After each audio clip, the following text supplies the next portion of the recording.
வணக்கம். நம்ம இன்றைக்கி பார்க்க போகிற சப்ஜெக்ட் என்னன்னு பார்த்தீங்க அப்படின்னா, டெலிவரி ஆன உடனே குழந்தைய எப்படியெல்லாம் பால் கொடுத்து எத்தனை மாதம் வரைக்கும் பால் கொடுக்கணும், அண்ட் எப்போ நம்ம சாலிட் ஃபுட் கொடுக்க ஆரம்பிக்கணும் அப்படின்றத பற்றின ஒரு கேள்வி கேட்டிருந்தாங்க ஒரு சிலர் எனக்கு வாட்ஸ்அப்பில். குழந்தைக்கு கொடுக்க வேண்டிய ஆகாரங்களை பற்றி சொல்லுங்கள் டாக்டர் அப்படின்ட்டு.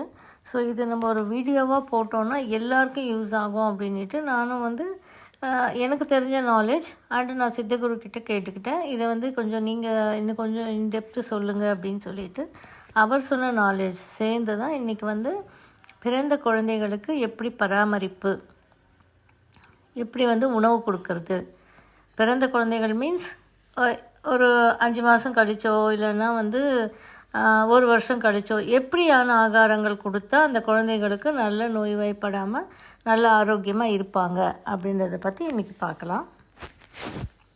இப்போ குழந்தை பிறந்த உடனே பால் கொடுக்க ஆரம்பிக்கிறாங்க, தாய்ப்பால். ஓகே, தாய்ப்பால் பத்தலைன்னா தாய் தான் அதுக்கு உண்டான சத்தான ஆகாரங்களை சாப்பிடணும். பத்தலைன்னு சொல்லிட்டு வெளியில் பால் வாங்கி கொடுக்கறது ரைட் இல்லை அப்படின்னு சொல்லிட்டு சித்தகுரு சொல்கிறார்.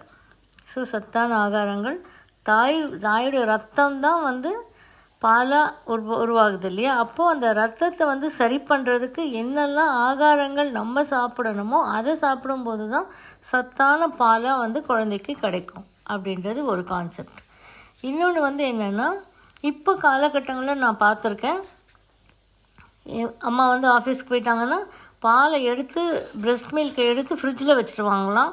அப்புறமா லைட்டாக வெதுப்பாக்கி கொடுப்பாங்களாம். அண்ட் ஆல்சோ பாலை நம்ம வெளியில் எடுத்து கொடுக்குறதுன்றதே ரைட் இல்லை அப்படின்னு சித்தகுரு சொல்கிறார். ஏன்னா தாய்ப்பால் அப்படின்றது டைரெக்டாக அவளுடைய மார்பிலிருந்து குழந்தைக்கு போக வேண்டிய விஷயம். அதை மத்தியில் எடுத்து ஃப்ரிட்ஜில் வச்சு இந்த மாதிரியான விஷயங்கள் செய்கிறதுனால எந்த விதமான யூஸுமே கிடையாது. ஸோ எத்தனை நாள் தாய்ப்பால் கொடுக்கணும், நெக்ஸ்ட் ஒரு கான்செப்ட். 1 இயர் கண்டிப்பாக தாய்ப்பால் கொடுக்கணும் அப்படின்னு சொல்கிறாரு சித்தகுரு. 1 இயர் வரைக்கும் எந்த ஃபுட்டும் கூடாதுன்னு சொல்கிறாரு. இப்போ என்னெல்லாம் வேணும் குழந்தைக்கு வெளியில் ஆகாரங்கள் இப்படியெல்லாம் கொடுத்தா, தட் இஸ் நான்வெஜ் சாப்பிட்றவங்க சிக்கன் மட்டன் கொடுத்தா நல்லது அப்படின்னு நினைப்பாங்க, எக்கு கொடுத்தா நல்லதுன்னு நினைப்பாங்க, ஃப்ரூட்ஸ் கொடுத்தா நல்லதுன்னு நினைப்பாங்க. இந்த மாதிரிலாம் நினைக்கும் போது என்ன சொல்கிறாரு அவர் அப்படின்னா, என்னெல்லாம் நீங்கள் குழந்தைக்கு கொடுக்கணும்னு நினைக்கிறீங்களோ நீங்கள் உட்காந்து ஃபுல்லாக ஒரு கட்டுங்க, எல்லாத்தையும் நீங்கள் சாப்பிடுங்க. நீங்கள் சாப்பிட்டதுக்கப்புறம் அது ரத்தத்தில் சேர்ந்து ரத்தத்துலேருந்து பிரித்தெடுத்து சத்தாக வரும் பால். ரத்தத்துலேருந்து பிரித்தெடுக்கும் சத்து தானே பால்.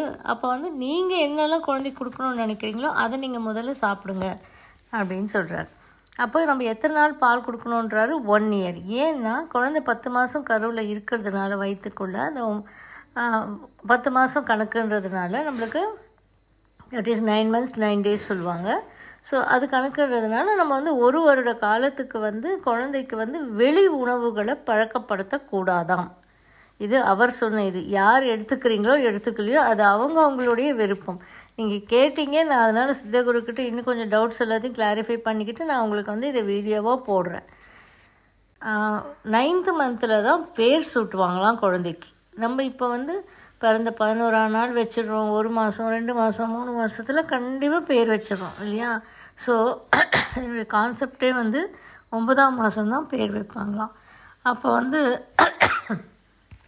12th month முடிவில் தான் கரெக்டாக 1 இயர் முடிஞ்சிடுது பாருங்கள், அதுக்கு மேலே தான் சாலிட் ஃபுட்ஸே கொடுக்க ஆரம்பிப்பாங்களாம். அதுதான் முறை அப்படின்னு சொல்லி சொன்னார். இப்போ ஃப்ரூட்ஸ் கொடுக்குறீங்க அப்படின்னா, இல்லை நான் 6 மாதத்துக்கெல்லாம் நான் என் குழந்தைக்கு எதாவது கொடுக்க ஆரம்பிக்கணும், செய்ய ஆரம்பிக்கணும், ஃபுட்டு கொடுக்கணும் அப்படின்னு நீங்கள் நினச்சிங்க அப்படின்னா அது ரைட் கிடையாதுன்னுட்டார். அப்படி நீங்கள் நினச்சிங்க அப்படின்னா ஃபஸ்ட்டு கொடுக்க வேண்டியது பால் சாதம், அதுக்கப்புறமா நெய் சாதம், அப்புறமா தான் காய்கறிகள், அப்புறமா பழங்கள். இந்த பழங்கள் ஆகட்டும் காய்கறிகள் ஆகட்டும் எல்லாத்தையுமே இன்க்ளூடிங் வாழைப்பழம் கூட ஆவியில் வேக வச்சு, ஆவியிலன்னா நம்ம புட்டு வேக வைப்போம், இட்லி வேக வைப்போம் இல்லையா, அந்த மாதிரி போட்டு நல்லா குக்கர் விசிலெல்லாம் போட்டு கிடையாதான், ஆவியில் வேக வச்சு வாழைப்பழத்தை கூட ஆவியில் வேக வச்சு அதை மசித்து கொடுக்கணுமா.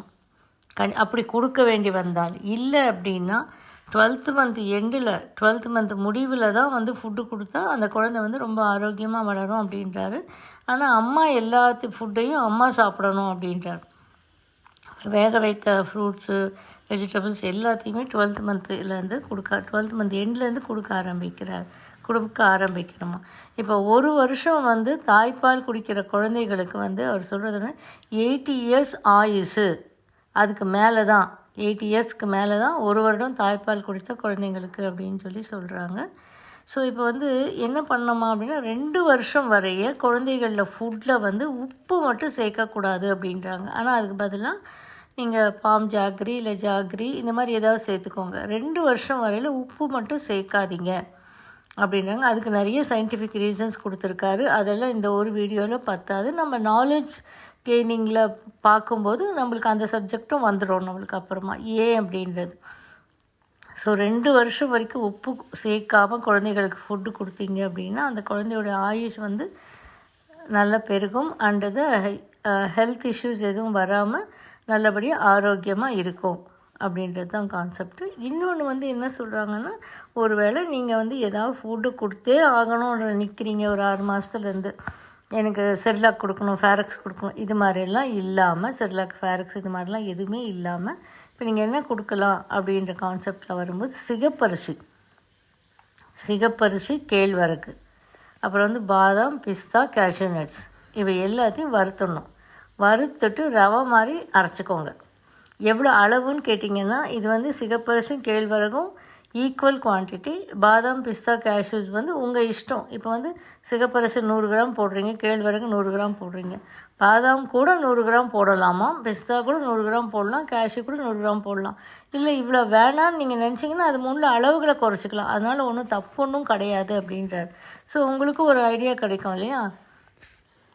ஏன்னா நல்லா கழுவி வெயிலில் வச்சு எல்லாத்தையுமே பாதாம், பிஸ்தா, கேஷ்யூ எல்லாத்தையுமே கழுவிட்டு வெயிலில் காய வச்சுட்டு அதுக்கப்புறம் தான் இதை வறுக்கணுமா.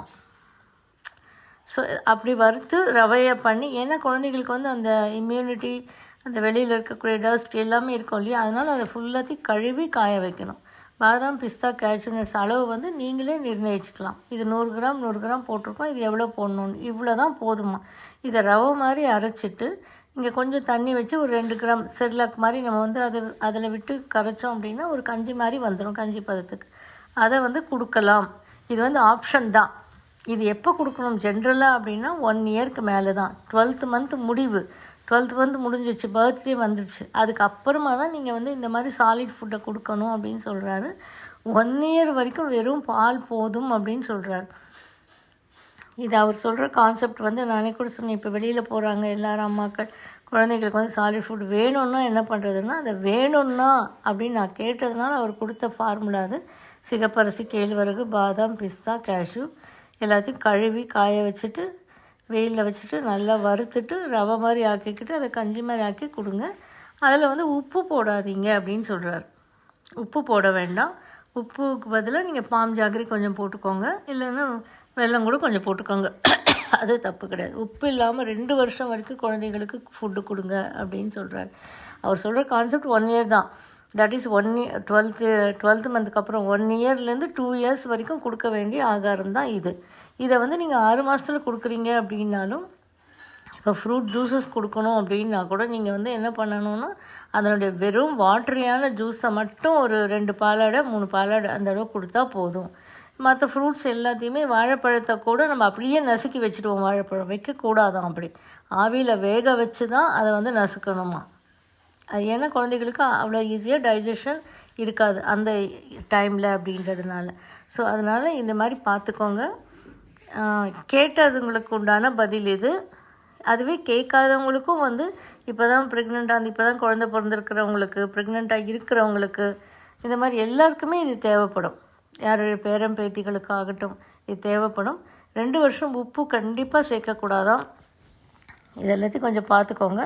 ஃபுட்டு வேணும்னு நினைக்கிறவங்க ஃபஸ்ட்டு பால் சாதம், அப்புறம் நெய் சாதம், அப்புறமா தான் காய்கறிகள், பழங்கள். பால் சாதம்ன்றது நம்ம மாட்டுப்பால் வாங்கி அந்த மாதிரி கொடுக்கணும் அப்படின்னு சொல்லியிருக்காங்க.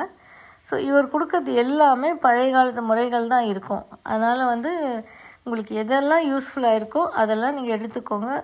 நீங்கள் ஃபுட்டு தான் கொடுக்கணுன்னாலும் ஒரு ஆல்டர்னேட்டிவ் கொடுத்தாச்சு. அந்த மாதிரி குழந்தைங்களுக்கு கொடுங்க. அடுத்த சந்ததியை நம்ம ஆரோக்கியமாக உருவாக்குவோம். இதுதான் எல்லாருடைய கான்செப்டுமே. அடுத்த சந்ததியாவது ஆரோக்கியமாக உருவாகணும் அப்படின்றது. அப்போ அதுக்கு உண்டான முறைகளை சொல்லியிருக்காங்க. நீங்கள் ஃபாலோ பண்ணி இதனோட பெனிஃபிட்ஸை நீங்கள் அடையணும்னு நான் வேண்டி கேட்டுக்கிறேன். தேங்க்யூ ஃபார் வாட்சிங். இந்த வீடியோ உங்களுக்கு பிடிச்சிருந்தால் லைக் பண்ணுங்கள், ஷேர் பண்ணுங்கள், கமெண்ட் பண்ணுங்கள், சப்ஸ்கிரைப் பண்ணிக்கோங்க, பெல் ஐக்கான் ப்ரெஸ் பண்ணிக்கோங்க. ஸோ தட் நாங்கள் போடுற எந்த வீடியோவும் மிஸ் பண்ணாமல் உங்களுக்கு நோட்டிஃபிகேஷன் வரும்.